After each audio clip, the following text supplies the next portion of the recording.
જૂનાગઢ મહાનગરપાલિકાના અધિકારીઓ અને પદાધિકારીઓએ શહેરમાં ચાલતા વિકાસ કામોનું નિરીક્ષણ કર્યું।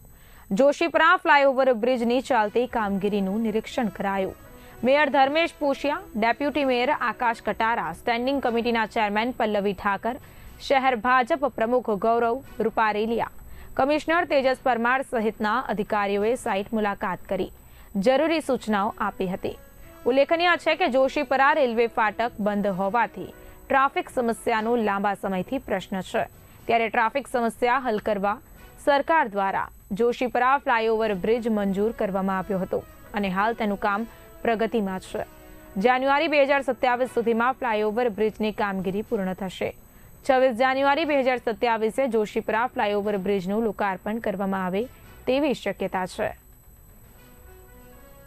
જોશીપરા ફાટક અને ઓવરબ્રિજની જે કામગીરી ચાલુ છે એ ઘણો સમયથી આ કામગીરી ચાલુ છે।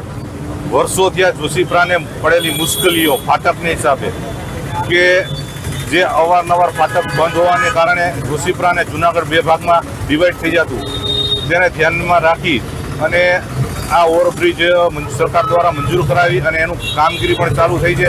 પણ આજ રોજ અમે કોર્પોરેશનના પદાધિકારીઓ, કમિશનરશ્રી, પ્રમુખશ્રી દ્વારા નિરીક્ષણ કરતા ઘણું બધું કામ પૂર્ણ થઈ ગયું છે અને જોશીપરા તરફ જે જતો રસ્તો છે તે